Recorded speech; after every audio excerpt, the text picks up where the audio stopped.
Ladies and gentlemen, please welcome, let's give him a big Cornerstone welcome, Mr. David Peterson with his CUTalk on how new technology becomes entitlement.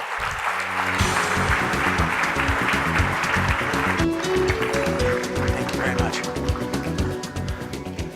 Sorry about being late to the stage. I just took this opportunity during that unbelievable introduction to actually capture this check and deposit it into my account, right? So would you say that you have members who think that something like mobile remote deposit capture is an entitlement, that they're entitled to have that? Well, who thinks that they're entitled? Well, let's answer this. Let's suppose that members do think they're entitled and your credit union does not offer today mobile remote deposit capture.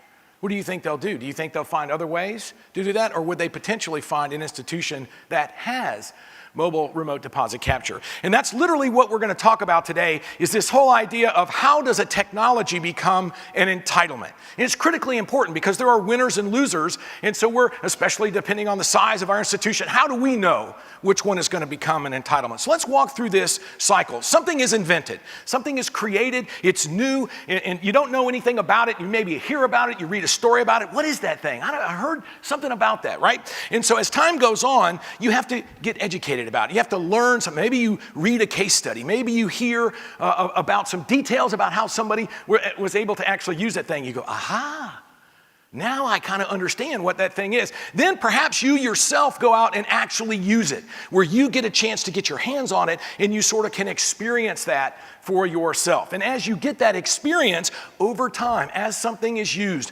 over and over and over, it then becomes an expectation. That is, that you know that when you use that thing, that it's going to actually continue to produce for you on an ongoing basis. And as that expectation grows, as you continue to use that, and your expectation is that here's the benefit for me, and it happens over and over and over, then it becomes an entitlement.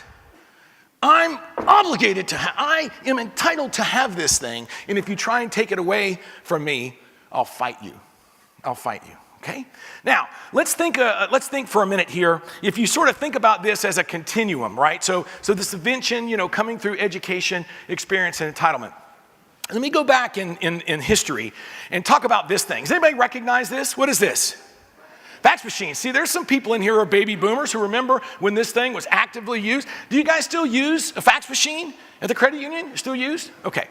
Let's talk about this fax machine, right? Because here's one of the big things. How much time do you have between invention and entitlement? How much time goes by before it goes around that cycle to become an entitlement? Now, many of you may think of the fax machine in terms of Xerox having the first commercial fax machine in 1964. Some of you may have been around in 1964 when Xerox came out with the fax machine. But in fact, the technology for the fax machine was invented by Alexander Bain in Scotland in, are you ready? 1843. What? In 1843, the fundamental technology of a fax machine was created, and the first fax machine was revealed to the public in 1904 at the St. Louis World's Fair. Now, picture yourself in 1904 going to the World's Fair. This is when you get to see all the latest, coolest stuff. And picture the situation where they had a machine over here, and they basically fed a piece of paper in it, and then over here, there was another machine, right? And a copy of that paper came out. Right? It would be like Star Trek, right? It's the transporter, right? So holy cow, how in the world do they do that? Fascination, right? Amazement, just like magic. Okay, so 1964, Xerox comes out and sort of perfects the first commercial machine. Now, I'm going to date some of you in here, but the fax machine was a pretty integral part of financial services over many years, right? There's a lot of documents that you had to fax. But think about those early days. Picture yourself if you were working in the 70s or the 80s, in those early days when you were trying to do a fax. Could you just say, fax it to me, and you just know it would come? No. What did you have to do? You had to call somebody. Hey, we're going to send you a fax. This is like an international, we're going to send you a fax. Okay, we're alerting everyone. Fax is about to come in. And then you'd scurry over here and you'd call them up. You say, okay, I'm standing at the fax machine. And you press the button and you would watch it. You'd literally look at it, right, to see if the paper was going to come through that little Christmas tree tinsel that was stretched across the thing where the paper would come out. And it was a miracle. You were like, oh my gosh, the fax machine is working. And because this CUTAL machine didn't talk to this Brother machine, it didn't talk to this Xerox machine, some time had to go by for them to figure out all of those standards so that we could all of a sudden just say, fax it to me. And it didn't matter what fax machine you had, they had to develop that. So there was this expectation that was built up over time that eventually they got all that worked out and the fax machine just worked. Now, we're, not today, but 10 years ago, I would tell you that fax machines were an entitlement to the people working in financial services. And I'll say it to you this way. Suppose that, that every day you use the fax machine 50 times. And then one day you walked in, Monday morning you walked in, and the fax machine was gone. They had taken it away. So you come and you walk up and you're going to do your fax. Hey, who took the fax machine? It was right here when I left on Friday.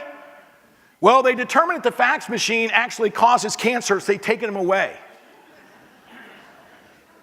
So in your mind, you got two choices. Like, well, I don't need a fax machine. I could make some photocopies and send it to a letter. I could get a courier and take this across town. I suppose I could get carrier pigeon, right? What are my alternatives here? No, you probably would go, I want the fax machine back. It was right here, right? So that attitude of, hey, that's an important piece of equipment that I need in order to do my job, that is the suggestion, if you will, of this entitlement thinking, right? So let's come a little bit forward and talk about when these inventions come out, and it's like, well, David, how am I supposed to know when this thing is going to actually be something that's going to go through that path? I like this graphic because what you'll see is when what's possible with technology lines up with what's viable in the marketplace and what's desirable to end users, those are the three conditions that overlap. When you see those three things occur, that's your indication that you should pay close attention to see whether or not that thing is going to move through and become an entitlement, right? So if there's technology that comes out all the time that isn't really viable in the marketplace, you don't see a lot of user demand for it, and so you don't necessarily put it high up on the list. But certainly something that is high up on that list is what I was doing when we walked out on the stage where I was doing a mobile remote deposit capture. Now, this is something where you think about 174 years that it took from when they basically came up with the idea for the fax machine all the way up through, to the current time. There's a lot of time in there. What was the amount of time that we had to assimilate and this technology move from something new into an entitlement? Really not all that long, right? So let's walk through the path. This thing, what is the real invention that happens that makes mobile remote deposit capture work? It was Check 21, it was the law that changed, and it was the fact that all of these new smartphones had what in them? Cameras, right? So those two things come together. How long ago was that? Not all that long ago, right? If you just think about maybe in the last 8 to 10 years or so, checking for the 21st century was in 2004 effectively. And then as you roll into 2007, 8, and 9, you started seeing cameras with, smartphones with cameras. So this kind of comes together, and now you start to have people where they can actually take a picture of the check. So now we have to have some education. What is the one thing that educated people about remote deposit capture, mobile remote deposit capture particularly, more than anything else? TV commercials, right? It was Citi and Chase and Bank of America, right? Where they were, the couple that just got married, and they're jumping up and down in their bed, taking a picture of a check, right, that they got because they got married. And I'm thinking, really? That's what you're doing? You just got married? What? But again, the awareness that the people started realizing, it's just crazy, but that advertising across all of the United States. Now all of a sudden members start coming to their credit union saying, I want to jump up and down on the bed and take a picture of a check.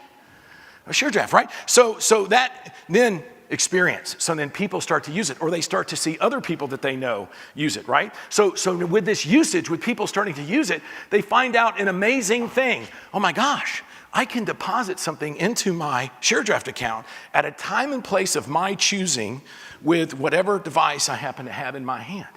And that's very, very liberating, extremely powerful from the standpoint of now their convenience is dramatically increased, even though it doesn't mean that they're coming into your physical office to actually do that work. So, is there an expectation then that I'm going to continue to have this good vibe, this good benefit from doing this? The answer is yes, because we see the level of end user adoption of people that are actually going once they find out about it and they sort of assimilate that. And then eventually it gets to entitlement. It gets to entitlement where they feel like they're entitled to have that, and they would be very off-put if you took it away from them. Now, the reason why I want to talk about entitlement is because we tend to think about things like this as being something that younger people do. This is something that millennials and the Minecrafters who are coming after them, this is what they're going to be about. No. People understand personal benefits to them. My mom is 88 years old. She lives with my dad, who's going to turn 90 in just a few days. And they run a Christian campground, 88 and 90. They run a Christian campground in northwest Georgia, kind of out in the country. So when somebody comes and stays at the campground and gives them a check, it's kind of a big deal for them to have to go and drive about 15 miles to get to where they can actually make that deposit. So they would tend to accumulate these and when they would make a trip. And then my mom found out that she could do mobile remote deposit capture with her local financial institution. So at the kitchen table there in their little cabin in the campground, right, she's taken a picture of a check just the same way that I illustrated walking out here, and she's able to now have that money deposited in the Family Center account. 88 years old. So we tend to think about certain things relative to technology and entitlement about what these younger folks want. And they're critically important because they are who is the lifeblood of who your members are going to be in the coming years. Very, very important that you pay attention to them. But don't think for a minute that your existing members, those that are 50 plus, will in any way turn their nose up to the types of technologies that you can provide them that generate a personal benefit. They, just like the younger people, will become entitled. And let me just say one other thing about these younger folks, millennials, Minecrafters, whatever you want to call. We tend to think about them as being tech savvy, right? You'd say, well, those folks are tech savvy. No, I completely disagree with that. Baby boomers, people like me, are tech savvy, meaning that we figure out what this technology, how it works, we adapt to it, we figure it out. Millennials are tech critics. They're tech critics. They've grown up with this. They know exactly how it's supposed to work. So if you take them through some clunky exercise, some all the way back around your shoulder to get to the other elbow way of actually doing something, they're not going to adapt to that. And they're not going to tell you that they're not going to adapt to that. They're just going to move on to whoever provides that experience. Okay. All right, David, great. So now you're telling us that we need to be aware of this technology and how it can become an entitlement. And you've talked about the past of the fax machine. You talked about the current, which is mobile remote deposit capture, which only happened a few years. What's coming up? What's next? What's down the pike that we should be paying attention to? Well, that's an interesting question. There could be any number of ones, but let me suggest to you that something you should pay close attention to over the next several years is virtual reality. How many of you have a children or grandchildren who have a virtual reality headset? Anybody here? How many of you have actually experienced a virtual reality headset yourself? And if you haven't raised your hand, go out of your way to put one on. Recently, I did a talk at Tennessee Tech University, and they have an innovation lab there, and I went into the innovation lab with them, and they had a room set up when I put on these headsets, and then I'm standing in front of a 7-foot human heart. And I could walk all around the heart and look at all the different parts. And then I stuck my head in the heart and could see all of the internal, right? But it's a program for their nursing students to be able to literally immerse themselves in and understand the anatomy, not just from a textbook, but literally in that immersion. Then they took me over to another area, and now I was inside of a medieval castle. And it was like a video game, right? So the castle walls, and so we were standing, and the professor was, Dr. Payne was right behind me. And literally, I'm looking over, and it's a 20-foot drop, and I'm looking over, and he pushed me. Dr. Payne, my friend, Dr. Payne pushed me. And literally, even though all I did was take a step, I felt, my brain told me that I was falling 20 feet. I felt a wind kind of rushing through my head, but I just sort of kind of light, and literally my knees bent when I hit the ground. It's the most amazing thing ever because my brain was telling me what I was experiencing, not what was physically happening in the room.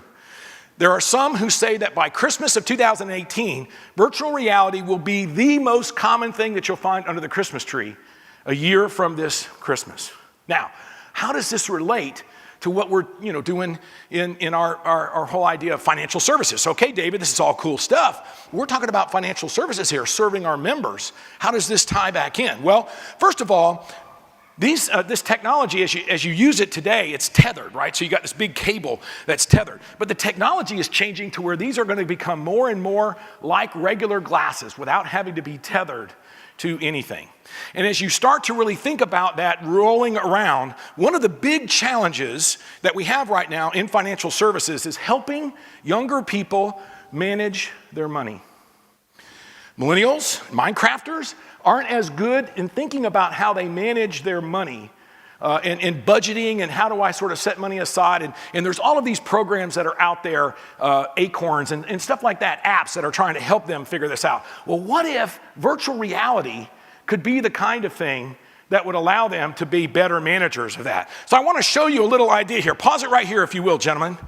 I want to show you this little video. So suppose there's a millennial and he just got paid. He got $864.88. And he's trying to figure out how he's going to pay his bills and maybe put some money away. And so now instead of trying to sit there and figure out with all of those bills, he's going to actually put on his virtual reality headset and he's going to pay his bills that way. Go ahead and run it. So here's these bills. Oh my gosh, what am I going to do? He puts on the VR headset. Pause it right here. Now, here's what we got. Instead of this mythical $864, he's got what in front of him? He's got a pizza. Now, that's something that he understands. And look who's around looking for a slice. Student loans, rent, utilities, eating out, right? So go ahead and run it, if you will. So now he opens up the pizza, and right away, student loan, rent, and utilities, they don't wait for a slice. They grab their slice. Hey, all right, pause it right here. Boom, they're going to take theirs. Right? So there's a certain amount of the pizza left. Now he's got to make some choices, right? So he goes ahead, go ahead and run it, if you will. And he gives eating out, and he gives groceries and gaming, and he gives them each a slice. Stop right here. Now, there's one of these avatars that's left out. Who is it? Savings. Go ahead and run it. So Savings is looking at the pie, and he's saying, hey, what about me? So now the millennial says, okay, I need to save. I'm going to take some from gaming, bang, and I'm going to give it to Savings. Boop. Right? And so now in that little sort of mode, he takes his VR headset off, and he looks at his online banking application and says, hey man, you're done. What do you think? What do you think? Is it possible as we go forward that we could use technology like virtual reality, like augmented reality, like mixed reality to actually improve the way that we provide services to our members? Think about this. If you believe the stats that say that credit unions as an industry are bringing in millennials to fill the top of the funnel at a lower pace than any other type of financial institution, what if you were offering a service like this that was specifically attracting millennials because of the kind of technology that you provided? Everything technology-wise is available today to do what I just showed you in that video. But it's something that you're going to have to make a decision about. Will I look forward about who my future members are going to be? And I'm going to basically provide in a crawl, walk, run fashion of how I'm going to get to the place in the coming years where I'm providing the kinds of products and services that are going to best serve that membership, and at the same time show my existing members how the technology that I'm providing will also benefit them as well. Ladies and gentlemen, I encourage you to just take one idea from these things that I'm talking about. It may not be virtual reality. It may be something else, but you need to find out what it is in your mode, in your neighborhood, in your particular service area that's going to become the next technology. and then make sure that you're in a position to capitalize that on your members. And if it becomes an entitlement and you don't offer it, they are going to vote with their feet. Thank you all very much. Have a great day. I gave you 5 minutes.